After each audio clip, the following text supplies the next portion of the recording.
Hello, Nursing 325 Chronic Illness and Healthcare classmates. This is Cassandra Sensenig, and I will be doing my presentation on systemic lupus erythematosus. Sometimes the questions are complicated and the answers are simple. That's a quote from Dr. Seuss. Taking the time to compile questions and find those answers can minimize stress and hopefully help with managing feelings. Receiving a diagnosis can be life-altering. Hopefully those diagnosed with lupus can benefit from this presentation. What is systemic lupus erythematosus? It's a complex chronic autoimmune disease. No cure and can be difficult to diagnose. The underlying cause is unknown. Healthy immune system equals fighting off dangerous infections and bacteria. Our body makes antibodies to fight off foreign illness. Lupus immune system equals mistakenly attacks healthy tissue, confusing it for something foreign. So their immune system misfires, causing autoantibodies to form. Those antibodies end up in the cells of major organs where tissue damage begins, leading to symptoms. Symptoms range in severity from mild to severe and could be temporary or permanent. It affects a wide range of body systems, and as you can see from the picture that I have posted here, there's all the major organs of the body, and then things listed underneath those organs of what could happen with systemic lupus erythematosus, and it can even progress onto kidney failure, etc. Being diagnosed equals a range of different feelings, so fear and anxiety, frustration, depression, stress, low self-esteem. Learning more about lupus and surrounding oneself with support is vital to a successful journey with a chronic illness. So search terms, what I was searching for. Using Google Chrome, I searched using the following terms. So I started with searching for living with systemic lupus erythematosus. I was interested in finding events, programs available, current research, and more information on the diagnosis. The website that came up was SLE Lupus Foundation. The second search that second term that I searched for was ways to manage life with systemic lupus erythematosus. I was interested in, the frequently asked questions, patient, family, caregiver resources, patient stories, and other help and resources for those experiencing this diagnosis. The website that came up was Lupus Foundation of America. And lastly, the last term or statement that I searched for was patient facts regarding systemic lupus erythematosus. I was interested in looking for an easy-to-read educational packet information fact sheet for patients or the public experiencing the diagnosis. The website that came up was National Institute of Arthritis and Musculoskeletal and Skin Diseases. The reason I did this search was medical jargon can oftentimes be confusing and sometimes scary to hear. Having a resource that brings the most pertinent information to the forefront and down to the patient's level can make a large impact in managing feelings. So website number one was the SLE Lupus Foundation. It's a nonprofit foundation out of New York City. The services provided, they have patient services, support groups, and programs. They have something called the Lupus Coping Corner. It's a monthly format with personal experiences with coping with lupus. There's information on fighting lupus in the body and mind, filled with lots of ideas and strategies in living with lupus, and then personal lupus stories. There's education, information of lupus, symptoms, diagnosis, and treatments. Public awareness, and then funding for research, an area to donate and get involved. One of their top priorities or most important goals for this Lupus Foundation is to help those with lupus understand that they are not alone in their disease. Website number two was Lupus Foundation of America. So there's a section on getting answers on frequently asked questions, and there's a couple pages of the questions that people with lupus typically ask. There's patient stories and blogs, newsletters, videos, podcasts, magazine articles, etc. There's help and resources for healthcare professionals, patient family caregivers, and international resources. There's current research, opportunities for donation, and areas to help with spreading awareness. And then there's an area for local chapters close to you. I'm going to go ahead and play this video here as part of the presentation, a public service announcement. In order to know lupus, or in order to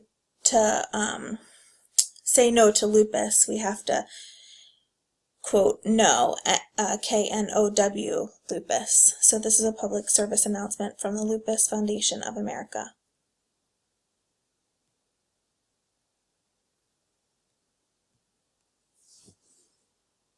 No.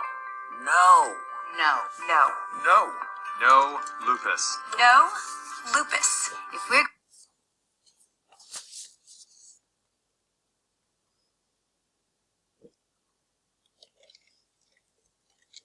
going to say no to lupus, We need to know lupus. lupus has completely changed my life. Lupus is one of those things that takes over somebody's body and you don't know anything about it. It's just unpredictable, it's tricky, confusing. There's certain things that I can't do, but I still get up every morning and do it. It's really a cool mystery. Lupus can impact any organ in the body. Any organ. It was attacking my kidney. Some people it's the brain, it's the heart. I had gone into stage 4 kidney failure, which sent me into respiratory failure, which almost made me lose my life. When I was first diagnosed, that's when it really kicked in. Just knowing that there was no cure.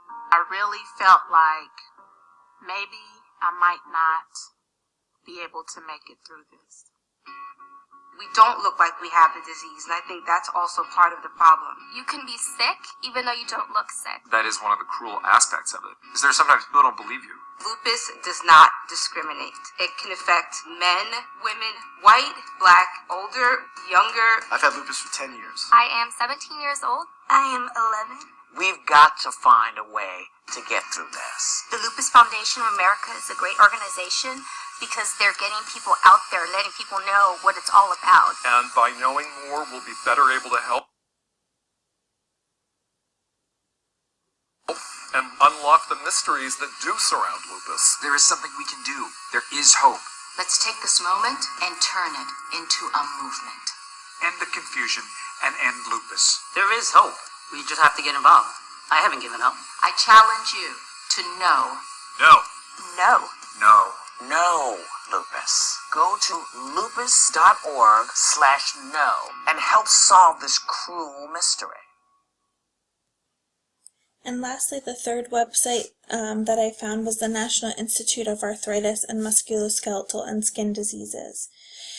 So on this website, there was a lot of health information, so defining lupus, symptoms, diagnosing, treatments, quality of life, hope for the future, warning signs of flares and preventing future flares.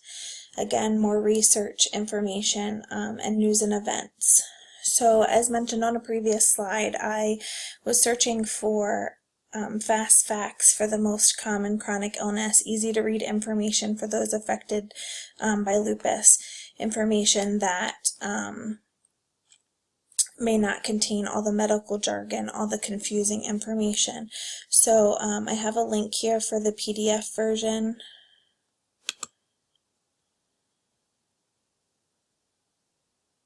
I'm going to open it up here and see if you can.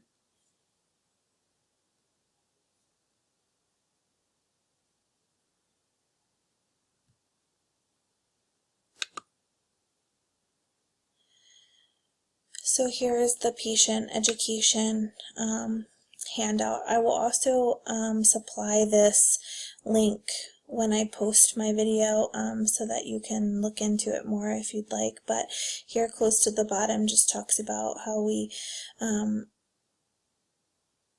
be impacted by the disease and how we can manage those feelings. So it's important to find ways to cope with the stress of having lupus and ways to work through that. Here I have the similarities in the websites and the readings from this week. Many of the websites and the readings talk about support groups, one of the websites I talked about the coping corner to help manage feelings. Most of them had someone to report to, or at least were well aware of support groups within their area. Fighting lupus in body and mind. So again, finding that support, finding what works to manage your stress. Lupus stories from others fighting the same illness. So in our book, Linda McNamara has lupus, so reading about her firsthand. Most of the websites contains lupus stories who are fighting the same illness. Understanding lupus symptoms and diagnosis. A lot of these resources, websites, and readings had information on symptoms and information about the diagnosis. Information for caregivers and family members that are involved with a patient or a friend. Take action. Do not let your diagnosis run your life. Understanding how the disease affects your life, perceptions of your future, impact on your past, current, and present relationships. So most of these websites, and including the chapter book we're reading, has a lot of insight on relationships. Learning more about lupus and understanding how it can affect your life is the first step to managing your feelings. All of these resources were filled with many different helpful resources related to managing feelings. Some differences: many participants in the research study felt like their illness was not anyone else's problem but their own, had strong feelings that others did not understand what they were going through. And I felt like in a lot of the websites, they supplied patient stories, and along with the chapter book we're reading, there's a story right there of someone going through the illness and reaching out to others for support. Many of the websites focused on research being done to help combat the diagnosis itself. In the readings, no one really mentioned much about past or current research of the actual illness. Websites and book are easier and more simple for the public to understand rather than the qualitative study. I'm not sure that I would give that qualitative study to somebody with congestive heart failure and expect them to understand what they're reading. So I think sometimes websites and this book that we're reading are easier for the public to understand. Websites are more general information, and book and study are more specific to particular people and patients. Here I have some additional information. It's important to identify symptoms and seek medical help as necessary. Resources helping with accepting the diagnosis. Activities and lifestyle changes. Self and identity. Role of others within your life, emotional reactions, and much more. Managing feelings, looking at those yellow buoys within the raging sea. There's an excerpt from the reading. If you have to wear an ugly dress, learn to accessorize. On page 40, halfway down, it starts with "One night I wrote in my journal," quoted by Linda McNamara, the one author suffering from lupus, and goes to up to the top of page 41. I would encourage each of you to go back and read that section from page 40 to 41. I'm running out of time to read it to you here, but I would encourage, that is a very inspirational part of the chapter book that really stuck out to me, and I would encourage each of you to go back and read that. Also, experiencing a chronic illness and feeling desperate. Also in the chapter book, at the end of one of the chapters, listed the National Suicide Hotline, and that's the phone number. You're transferred to one of the many crisis centers nationwide. The service is free and confidential. Keep fighting the fight. So there's a resource there too for anybody fighting a chronic illness and is feeling desperate in those times of need. I end my presentation here with a quote that I found while doing my searching for this presentation. "Do not confuse my bad days as a sign of weakness. Those are actually the days that I'm fighting the hardest." And here are my references. I hope you enjoyed this presentation. Have a great week.